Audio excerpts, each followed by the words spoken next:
Bulletin का बाकायदा आगाज करेंगे। सेनेट पार्टी पोजीशन कल ऐवान की अगर बात करें तो कुल ऐवान में 96 2/3 अक्सरियत के लिए दरकार वोट 64 हुकूमत इत्तेहादी पीपल्स पार्टी के हवाले से बताएं तो 26 है, जबकि मुस्लिम लीग नून के हवाले से बताएं तो उसके भी कुछ ही अरकान बाकी हैं। और आईनी तरामीम में पहली तरमीम 1973 पाकिस्तान के हुदूद अरबा कारोबार का तयन किया गया है। दूसरी तरमीम 1974 कादियानों को गैर मुस्लिम करार दिया गया है।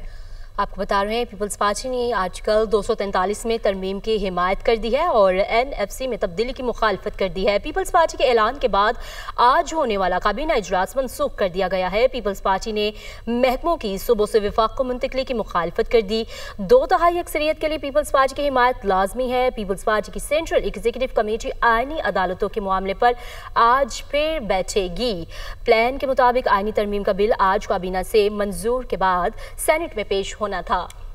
पीपल्स पार्टी ने आर्टिकल 243 में तरमीम की हिमायत और NFC में तब्दीली की मुखालिफत कर दी है। पीपल्स पार्टी के ऐलान के बाद आज होने वाला काबीना इजलास मनसूख कर दिया गया, जबकि पीपल्स पार्टी ने महकमों की सूबों से विफाक को मुंतकली की मुखालिफत कर दी है। 2/3 अक्सरियत के लिए पीपल्स पार्टी की हिमायत लाजमी है। पीपल्स पार्टी की सेंट्रल एग्जीक्यूटिव कमेटी आईनी अदालतों के मामले पर आज फिर बैठेगी। प्लान के मुताबिक आईनी तरमीम का बिल आज काबीना से मंजूरी के बाद सेनेट में पेश होना था। पीपल्स पार्टी ने आर्टिकल 243 में तरमीम की हिमायत और NFC में तब्दीली की मुखालिफत कर दी। इसी पर बात करेंगे। अदील बड़ाइच हमारे साथ मौजूद हैं। अदील, मामले बारे आगाह कीजिएगा। जी, पाकिस्तान पीपल्स पार्टी ने हुकूमत को सरप्राइज दिया है। पाकिस्तान पीपल्स पार्टी जिसकी हिमायत के बगैर 2/3 अक्सरियत मुमकिन नहीं है। बिलावल भुट्टो जरदारी ने ही चंद दिन पहले ट्वीट करने के बाद जो बिगल बजाया था 27वीं आईनी तरमीम का कि आईनी तरमीम होने जा रही है और हुकूमत ने उनसे हिमायत मांगी है। और उसके बाद अब से चंद घंटे कबल होने वाला सेंट्रल एग्जीक्यूटिव कमेटी का जो इजलास है, उस इजलास में बड़े फैसले सामने आ चुके हैं और उन फैसले सामने आने के बाद वफाकी काबीना का इजलास मनसूख करना पड़ा है हुकूमत को, जो इस वक्त प्लान था। और उसके बाद आज ये मुसव्वदा सेनेट ऑफ पाकिस्तान में पेश किया जाना था। जो हुकूमत का प्लान था उसके मुताबिक 10 तारीख को कम से कम 10 तारीख की जो डेडलाइन रखी गई थी कि सेनेट से ये बिल मंजूर करवा लिया जाए और 14 नवंबर तक ये कौमी असम्बली से भी मामला वाइंड अप करा लिया जाए। लेकिन हुकूमत का जो प्लान है उसको धचका लगा है, क्योंकि पीपल्स पार्टी ने ऐलान किया है कि आइन के आर्टिकल 243 में जो तरमीम है उसको तो वो सपोर्ट करते हैं, लेकिन NFC में तब्दीली के हवाले से और NFC के हवाले से जो आईनी तहफ़्फ़ुज़ है उसको यकसर मुस्तरद कर दिया गया है पीपल्स पार्टी की जानिब से। इसके अलावा आईनी अदालतों का जो मामला है उस पे आज पाकिस्तान पीपल्स पार्टी दोबारा बैठने जा रही है। इसके अलावा जो तालीम और आबादी की मनसूबाबंदी से मुतल्लिक वजारतों की वापसी थी, यानी जो 18वीं तरमीम में सूबों को दी गई थी अब वापस वफाक को मिलनी थी, उनकी वापसी पर भी पाकिस्तान पीपल्स पार्टी ने तहफ़्फ़ुज़ात का इजहार कर दिया है। तो यानी जो NFC का मामला है, NFC जैसे अहम तरीन मामले पे पाकिस्तान पीपल्स पार्टी ने ये ऐलान कर दिया है कि इसमें जो तरमीम है इसको वो नहीं मानेंगे। तो हमारे साथ दुनिया न्यूज़ की टीम इस्लामाबाद ब्यूरो की मौजूद है, इनसे बात करते हैं। यासिर मलिक, इस सारे मामले को आप कवर कर रहे हैं। प्लान आज काबीना का इजलास इस वक्त चल रहा होना था और उसके बाद सेनेट ऑफ पाकिस्तान में ही आज ये पेश कर दिया जाना था। हुकूमत जो है इसमें काफ़ी तेज़ी में नज़र आ रही थी, लेकिन पीपल्स पार्टी ने तो बहुत बड़ा उनके प्लान को धचका जो है पहुंचा दिया है। देखिए, एक तो वफाकी काबीना का आज इजलास था, उसमें मुसव्वदे की मंजूरी दी जानी थी 27वीं आईनी तरमीम के। इसके साथ साथ एक कल आपने देखा कि मुलाकातें हुई बड़ी अहम इत्तेहादी जमातों के साथ वज़ीर आज़म की। तमाम इत्तेहादी जमातें वज़ीर आज़म हाउस में वज़ीर आज़म को जाके मिली, लेकिन वाहिद वज़ीर आज़म ने पीपल्स पार्टी के साथ मुलाकात ईवान सदर में आके की, जिसमें कमर जमान कायरा थे, शेरी रहमान थे, इरफान कादिर थे, राजा परवेज़ अशरफ थे। इनके साथ आके ईवान सदर में मुलाकात की। उनकी लीगल टीम उनके हमरा मौजूद थी। बाकायदा जो बताया जा रहा है कि 27वीं आईनी तरमीम की शिकवार जो है उसके ऊपर ब्रीफिंग दी गई। फिर जो अब 18वीं तरमीम जो है उसके ऊपर भी बताया गया कि कौन सी चीज़ें इससे निकल रही हैं, कौन सी इसमें आ रही हैं। लेकिन पाकिस्तान पीपल्स पार्टी ने रात को जिस तरह नून लीग के साथ एक किस्म का हाथ कर दिया, चूंकि इतनी मेहनत करने के बाद और ये इजलास बुलाने के बाद आज सेनेट का इजलास है, सेनेट में पेश हो जानी थी। हुकूमत की भरपूर तैयारी थी कि काबीना। यासिर, ये बताएं कि जब रात गए बिलावल ने अनाउंस किया तो ये कहा जा रहा है, आपने इसको रिपोर्ट भी किया कि रात 2 बजे फिर वज़रा को कहा गया कि अब इजलास नहीं होगा, क्योंकि जाहिर है प्लान जो था वो तो कुछ और था। Chairman peoples party Bilawal Bhutto Zardari के बयान के फ़ौरन बाद, प्रेस कॉन्फ्रेंस के फ़ौरन बाद तमाम जो वज़रा थे उनको ये मैसेज कन्वे कर दिया गया था कि अब सुबह वफाकी काबीना का इजलास जो है वो नहीं होगा, और ये भी बता दिया गया था चूँकि पीपल्स पार्टी के साथ अभी मामलात जो है वो तय नहीं हो सके, उनका इसके ऊपर रिजर्वेशन है 27वीं आईनी तरमीम की मुख्तलिफ शिकों पर, तो अब जब तक ये होता नहीं है उस वक्त तक ये रीशेड्यूल हो जाएगा। दूसरा, अब चूँकि वज़ीर आज़म ने 11 बजे जो है वो बाकू रवाना हो जाना है, 2 रोज़ा सरकारी दौरा है, उनके फतह के दिन पे वहाँ पर जा रहे हैं, तकारीब में उन्होंने शरीक होना है, बिजनेस कम्युनिटी से मुलाकातें, तो ये 15 मिनट का टोटल इजलास था, 15 मिनट का। लेकिन उस 15 मिनट के अंदर प्राइम मिनिस्टर की 27वीं आईनी तरमीम के हवाले से स्पीच तैयार कर ली गई थी रात को। सिर्फ गुज़िश्ता बरस इन्हीं दिनों में जब हम अब से चंद दिन पहले तक जो रिपोर्ट कर रहे थे उसमें भी ऐसा ही सरप्राइज हुकूमत को मिला। ऐसे लग रहा था कि हुकूमत की 26वीं आईनी तरमीम की जो तैयारी थी बिल्कुल 11th आवर पे जाकर पता चला कि उसको धचका लगा। उस वक्त मौलाना नहीं मान रहे थे। इस मर्तबा पीपल्स पार्टी इस मामले को किस हद तक, अब बज़ाहिर ऐसे लगता है कि ये मामला जो आज शुरू हो जाना था, इसको शुरू होने में भी अब कई दिन लग जाएंगे। देखिए, 2 दिन तो ये चले गए आपके प्राइम मिनिस्टर वाले, जब तक काबीना में नहीं आएगा, मंजूरी नहीं होगी, उसके अलावा ये पेश हो ही नहीं सकता। आज भी अब ये सेनेट में पेश नहीं होगा चूँकि वफाकी काबीना ने इसकी मंजूरी नहीं दी। पाकिस्तान पीपल्स पार्टी जो अपने 18वीं तरमीम को सूबों के हवाले से, जिस तरह सूबों के पास जो मामलात हैं वो वफाक अपने पास लेना चाहता है, इख्तियारात अपने पास रखना चाहता है, तो उस हवाले से उनकी रिजर्वेशन ज़रूर मौजूद है। कल पीपल्स पार्टी के लोगों ने यह भी बता दिया है कि 243 तक तो हमारी एग्रीमेंट है, हम हुकूमत का साथ देंगे, लेकिन बाकी की चीज़ों के ऊपर हुकूमत को अपनी जो शिके उनके ऊपर नजर की चीज़ों में सबसे इंपॉर्टेंट NFC कौमी मालियाती कमीशन सूबों को जो मुहासिल की तकसीम का फार्मूला जो 57% से जायद सूबों को जाता है, इस पे हम मुदस्सिर अली राना से बात करेंगे। मुदस्सिर, NFC के हवाले से एक नया अवार्ड 11वां अवार्ड आने जा रहा है, लेकिन उससे पहले अब यह तरमीम इसलिए करना पड़ी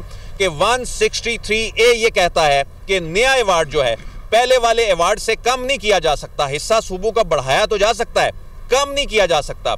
हुकूमत इस दर्द सर से जान छुड़ाना चाहती थी, लेकिन अब ये NFC के मामले पे क्या होगा? और नाजरीन को ये भी बताइएगा कितना शेयर होता है और क्या फार्मूला होता है NFC का? जो बेसिकली कॉन्स्टिट्यूशन ऑफ पाकिस्तान 1973 है, उसका जो आर्टिकल 160 उसका 3 और 3A 2 इम्पॉर्टेंट आर्टिकल्स हैं। 3 में है कि जितनी भी टैक्सेशन होगी, जिसमें इनकम टैक्स है, कॉर्पोरेशंस के टैक्स हैं, इन तमाम से जो प्रोविंसेस का शेयर है वो 57.5% है। लेकिन जो 3 है, इसमें 3A में ये है कि 5 ईयर तक जितना भी NFC का शेयर होगा, जो नेक्स्ट NFC होगा, उसमें उसका शेयर बढ़ाया जाएगा प्रोविंसेस का। अब जो 27वीं आईनी तरमीम आ रही है, उसमें यह थी तरमीम कि जो प्रोविंसेस का 5 ईयर के बाद NFC नया दिया जाएगा, उसमें प्रोविंसेस का शेयर बढ़ाया जाएगा। बढ़ाने की जो कैप है उसको ख़त्म करके उसको कम करने की तरफ उसका आइन में तहफ़्फ़ुज़ है कि आप इसको कम नहीं कर सकते, आपने ज्यादा करना है। अच्छा, ये बताएं कि अभी जो सूबों को जो मुहासिल का तकसीम का फार्मूला है, उसमें आबादी की बहुत बड़ी वेटेज है, आबादी की बुनियाद पे।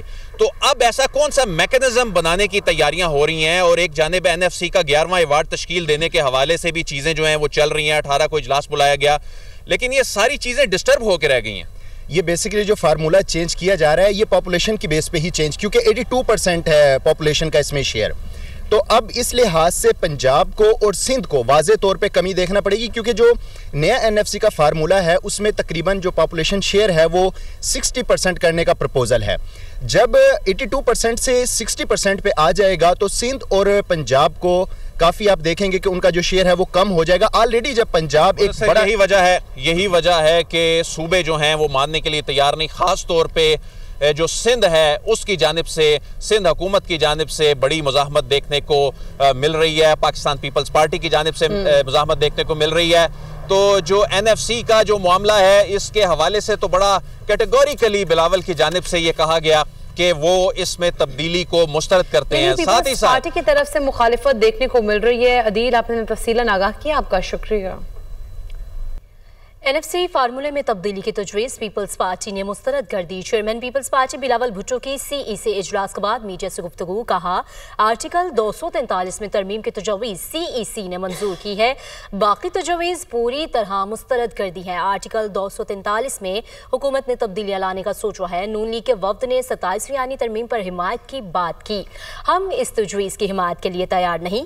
आईनी अदालत पर राय ये है कि चारों सूबों की बराबर नुमाइंदगी हो। प्रोटेक्शन है सूबाई शहर का आइन में, वो proposal Pakistan Peoples Party reject करती है। आर्टिकल 243 में हुकूमत ने तब्दीलियाँ लाने का सोचा है। इक्वल रिप्रेजेंटेशन पे, चारों सूबों का इक्वल रिप्रेजेंटेशन पे, कंप्लीट इक्वल रिप्रेजेंटेशन पे हम कॉम्प्रोमाइज़ करने के लिए तैयार नहीं हैं। और जहाँ तक चार्टर डेमोक्रेसी में बिल्कुल ये था कि आईनी अदालत होना चाहिए, मगर चार्टर डेमोक्रेसी में दूसरी चीज़ें भी थे। तो पाकिस्तान पीपल्स पार्टी का सेंट्रल एग्जीक्यूटिव कमेटी का इजलास बाद नमाज जुमा बुलाया जाएगा, ताकि जो आईनी अदालत है उस पे हम अपना जो हतमी फैसला है वो हम मुकम्मल करें। और अब खबर देंगे आपको। साहबजादा हामिद रजा को इंसदाद दहशतगर्दी अदालत फैसलाबाद में पेश कर दिया गया। 9 मई के मुकदमे में अदालत ने साहबजादा हामिद रजा को 10 साल कैद की सजा सुनाई थी। तफसीलात इस पर जान लेते हैं। अब्दुल बासित हमारे साथ मौजूद हैं, आगाह कीजिएगा इस पर तफसीलन। जी बिल्कुल, 9 मई के हवाले से हसास इदारे के ऊपर हमला केस में जो है वो इंसदाद दहशतगर्दी में जो है वो सजा का हुक्म सुनाया गया था। हामिद रजा जो चेयरमैन सुन्नी राहत कौंसिल के, उन्हें 10 साल कैद समेत जुर्माने की सजा सुनाई गई थी। और जो फैसले के बाद मफरूर थे और इन्हें इस्लामाबाद के करीब पुलिस की जानिब से जो है वो चेक पोस्ट पर चेकिंग के दौरान गिरफ्तार किया गया। उसके बाद थाना सिविल लाइन, जहां पर दहशतगर्दी की दफात में दीगर दफात का जो मुकदमा थाना सिविल लाइन में दर्ज था वहां मुंतकिल कर दिया गया। तो सिविल लाइन पुलिस की जानिब से अब से कुछ देर कबल जो है वो इंसदाद दहशतगर्दी अदालत में उन्हें पेश कर दिया गया है, जहां अदालत की जानिब से जो आइंदा की प्रोसीडिंग है वो यहाँ पर की जाएगी। चूंकि जब अदालत में जब उसे जो सजा सुना दी जाती है तो कुछ जो मुल्जमान मफरूर होते हैं तो उन्हें गिरफ्तार करने के बाद अदालत पेश किया जाता है और अदालत की जानिब से उनकी बाज़ाब्ता तौर पर जो है वो गिरफ्तारी डालते हुए उन्हें सजा के लिए जेल मुंतकिल कर दिया जाता है। और इसी की जो प्रोसीडिंग है इस वक्त इंसदाद दहशतगर्दी अदालत में जारी है। ठीक है, अदालत की जानिब से आइंदा प्रोसीडिंग होगी। आप हमें अपडेट कर रहे थे अब्दुल बासित, बहुत शुक्रिया आपका।